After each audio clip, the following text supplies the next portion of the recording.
তো আশা করি তোমরা সবাই খুব ভালো আছো। আজ আমি তোমাদের থার্ড সেমিস্টারের একটা আন্তর্জাতিক কবিতা, এই কবিতাটির নাম হচ্ছে তার সঙ্গে, যা রচনা করেছেন পাবলো নেরুদা। এইটা কিন্তু মনে রাখবে, একটা আন্তর্জাতিক কবিতা।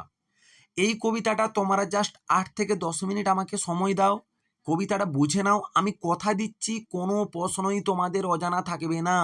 লাইন ধরে ধরে কবিতার আমি প্রত্যেকটা অর্থ কিন্তু বুঝিয়ে দেব। একবার দেখে নাও, তোমাদের এই সেমিস্টারে এই অধ্যায় থেকে যতগুলোই প্রশ্ন পড়বে তোমরা 100% পারবেই পারবে। চলো, এই কবিতাটি প্রথমত আমরা জেনে নেই কাব্যগ্রন্থের নাম কি। তার সঙ্গে কবিতার কাব্যগ্রন্থের নাম হচ্ছে এক্সট্রাভাগারিয়া, যা 1958 সালে রচনা করা হয়েছিল, প্রকাশিত হয়েছিল। এর অনুবাদককে, তার সঙ্গে কবিতাটির অনুবাদক হচ্ছে শক্তি চট্টোপাধ্যায়। পাবলো নেরুদা কে ছিল? চিলির নোবেলজয়ী কবি, যিনি প্রেম ও মানবতার কবি হিসেবে বিশ্ববিখ্যাত ছিলেন। আশা করি বোঝাতে পারলাম কাব্যগ্রন্থের নাম কি, এর অনুবাদকের নাম কি, পাবলো নেরুদা কে ছিলেন। ক্লিয়ার? এই কবিতাটা পড়ার আগে তোমরা একটা ছোট্ট গল্প পড়ো। এই কবিতাটাতে রয়েছে কি দেখো। এই কবিতায় ভালোবাসা, পারস্পরিক সহমর্মিতা এবং জীবনের কঠিন সময়েও একসঙ্গে থাকার গুরুত্ব বোঝানো হয়েছে। এটি শুধু প্রেমের কবিতা নয়, বরং জীবনের সমস্ত সম্পর্কের ক্ষেত্রেই প্রযোজ্য। একসঙ্গে লড়াই করলে প্রতিকূলতাও জয় করা সম্ভব। এই কবিতায় প্রেম, অনুভূতি এবং গভীর সংযোগের এক অনন্য রূপ ফুটিয়ে তোলা হয়েছে। কবিতার ভাষ্য কাব্যিক এবং আবেগপ্রবণ, যেখানে প্রেমের বহুমাত্রিক রূপ প্রকাশিত হয়েছে। কবি প্রেমের রূপকে শুধু শারীরিক নয়, বরং মানসিক ও আত্মিক এক বন্ধনের প্রতিচ্ছবি হিসেবে তুলে ধরেছেন। অনুবাদকের সেই গভীরতা অক্ষুণ্ণ রয়েছে, যা বাংলা সাহিত্যে এক অনন্য সংযোজন। আশা করি এইটা একটা প্রেমের কবিতা শুধু নয়, আমরা আশা করি বুঝতে পারলাম। এখানে অনেক লড়াই আমরা দেখতে পারবো, কি করে একটা প্রতিকূল পরিস্থিতি থেকে বেরিয়ে আসা যায়, এই কবিতার মাধ্যমে কবি ফুটিয়ে তুলেছেন। চলো কবিতার লাইনগুলো বুঝিয়ে দিই, মন দিয়ে কিন্তু কবিতাটা বুঝবে। এখানে সময়টা খুব সুবিধের না। দেখো, প্রথমেই কিন্তু এখানে বলছে সময়টা খুব সুবিধের না। এখানে কবি কঠিন প্রতিকূল পরিস্থিতির কথা বলেছেন। হতে পারে সেটা হিংসাতে ভরা, হতে পারে সেটা নৈরাশ্যে ভরা, হতে পারে সেটা কালো অন্ধকারের কালো ছায়াতে ভরা। তাই কবি এখানে বলছে, অর্থাৎ কথক এখানে বলছে, আমার জন্য তুমি অপেক্ষা করো। কথক তার প্রেমিকাকে বলছে, তুমি আমার জন্য অপেক্ষা করো, কারণ সময়টা এখন সুবিধের নয়। দুজনে মিলে খুব সমঝে একে পার হতে হবে। সমঝে শব্দের অর্থ হচ্ছে সমঝোতা করে। আমরা দুজনে মিলে সমঝোতা করে আমরা এই যে প্রতিকূল পরিস্থিতি, এই যে হিংসাতে ভরা, এই যে নৈরাশ্যে ভরা, এই যে আমাদের জীবনে কালো অন্ধকারের ঘেরা, আমরা এই ব্যাপারটা দুজনে মিলে ব্যাপারটা বুঝে সমঝোতা করে পার হতে পারবো। আশা করি এই 2 লাইন তোমরা বুঝতে পেরেছো। তুমি তোমার ওই ছোট্ট 2টি হাত আমার হাতে রাখো, কষ্টে সৃষ্টেও উঠে দাঁড়াবো, ব্যাপারটা বুঝবো, আহ্লাদ করব। এখানে কবি কি বোঝাতে চাইছেন দেখো, প্রথমেই বলে রাখি, এরা কিন্তু এখানে প্রেমিক প্রেমিকা, স্বামী স্ত্রী কিন্তু নয়, বুঝতে পারলে?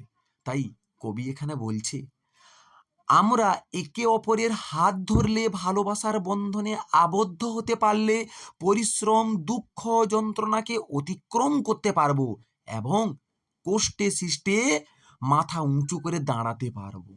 তারপরে ব্যাপারটা বুঝবো, কেন আমাদের জীবনে এমন প্রতিকূল পরিস্থিতি এসেছে, কেন আমাদের জীবনে এমন কঠিন পরিস্থিতি এসেছে, কেন আমাদের জীবনে এত হিংসাতে ভরা রয়েছে। ব্যাপারটা বুঝবো, বুঝে আমরা আহ্লাদ করব। আশা করি প্রথম প্যারাটা বোঝাতে পারলাম। নেক্সট কি বলছে, আমরা আবার সেই রকম এক জুড়ি, যারা স্থানে ও স্থানে বেঁচে বসতে এসেছে, পাথরের ফাটলেও যাদের বাসা বানাতে আটকায়নি। খুব দুর্দান্ত লাইন কিন্তু এখানে দিয়েছে। দেখো, তোমাদের যদি ভালো লাগে অবশ্যই কিন্তু চ্যানেলটা লাইক এবং সাবস্ক্রাইব করে রাখো।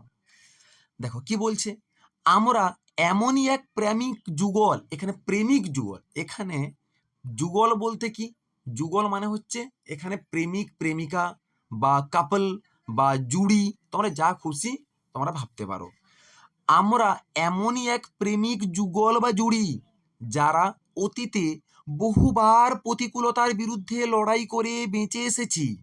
আমরা স্থানে অস্থানে লড়াই করে বেঁচেছি ও আমাদের ভালোবাসাকে অক্ষত রেখেছি।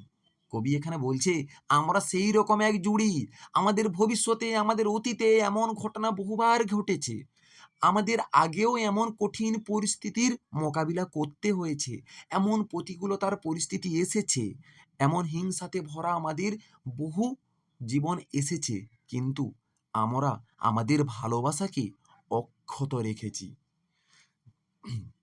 তারপরে কি বলছে, পাথরের ফাটলেও যাদের বাসা বাঁধতে আটকায়নি, অর্থাৎ যত কঠিন পরিস্থিতি আসুক না কেন তারা বাসা বাঁধতে পেরেছে, তারা তাদের ভালোবাসার উপকরণ খুঁজে পেয়েছে কোথায়? পাথরের ফাটলে। মানে এরা এমনই এক প্রেমিক যুগল যারা ভবিষ্যতে বহুবার এমন সংগ্রাম করেছে, বহুবার যুদ্ধ করেছে, মোকাবিলা করেছে, তারা নিজেদেরকে জয়ী করেছে, কিন্তু এইবারে ব্যাপারটা একটু অন্যরকম। তাই কবি বলছে পাথরের ফাটলেও যাদের বাসা বাঁধতে আটকায়নি, আমরা যদি একটা পাথরের ফাটলের মধ্যেও যদি বাসা বাঁধি আমাদের ভালোবাসাকে কেউ লঙ্ঘন করতে পারবে না।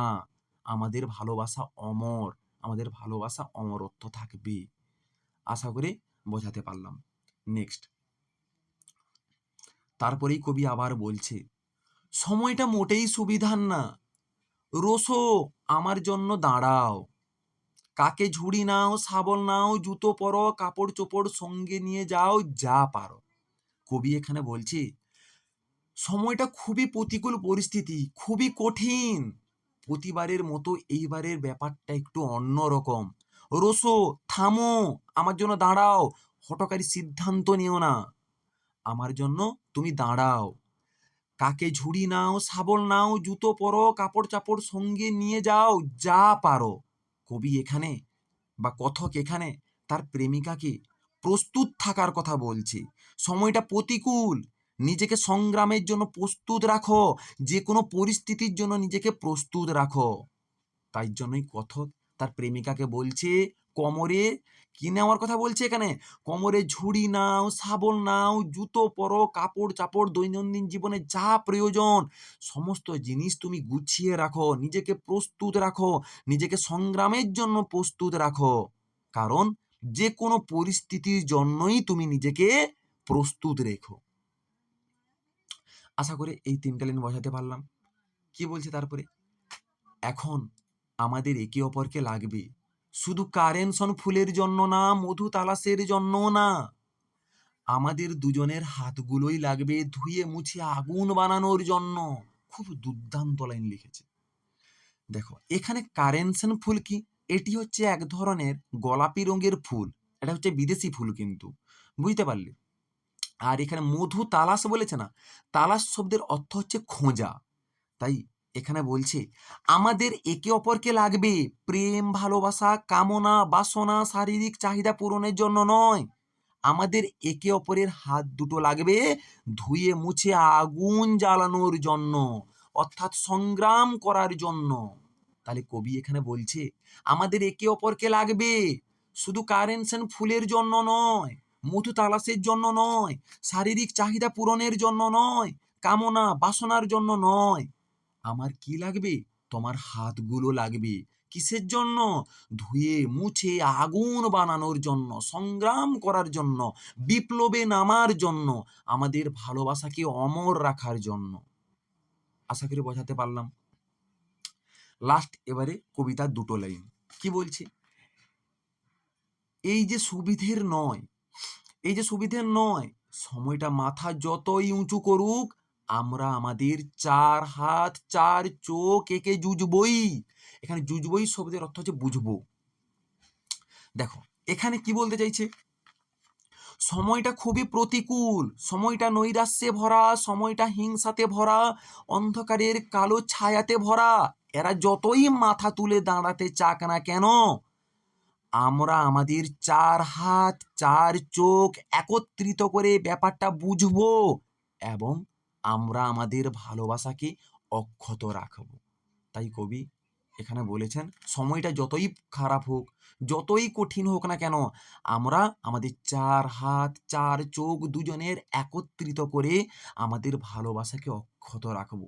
দেখো কবি প্রথমে কঠিন পরিস্থিতির কথা বললেও শেষে কিন্তু তিনি একটা আশাবাদী হলেন যে আমার প্রেমিক সে আমাকে কখনো ছেড়ে যাবে না, যদি সে তার হাত যদি তার হাতে রাখে, অর্থাৎ 4 হাত 4 চোখ যদি একত্রিত হয়ে যায়, তার কাছে যদি তার প্রেমিকা সর্বদা থাকে, তখন তার ভালোবাসাকে কেউ কখনো লঙ্ঘন করতে পারবে না। এই হচ্ছে কবিতা তোমাদের তার সঙ্গে। আশা করি বোঝাতে পারলাম। তোমরা ভিডিওটা ভালো করে দেখো, আমি কথা দিচ্ছি এই ভিডিওটা ভালো করে দেখলে যতগুলো প্রশ্ন এখানে রয়েছে তোমরা সহায়িকা বই খুলবেই, সমস্ত প্রশ্নই কিন্তু তোমরা পারবে। বুঝতে পারলে? চলো দেখা হচ্ছে নেক্সট ভিডিওতে। অবশ্যই চ্যানেলটা কিন্তু তোমরা সাবস্ক্রাইব করে রাখো, লাইক করে রাখো।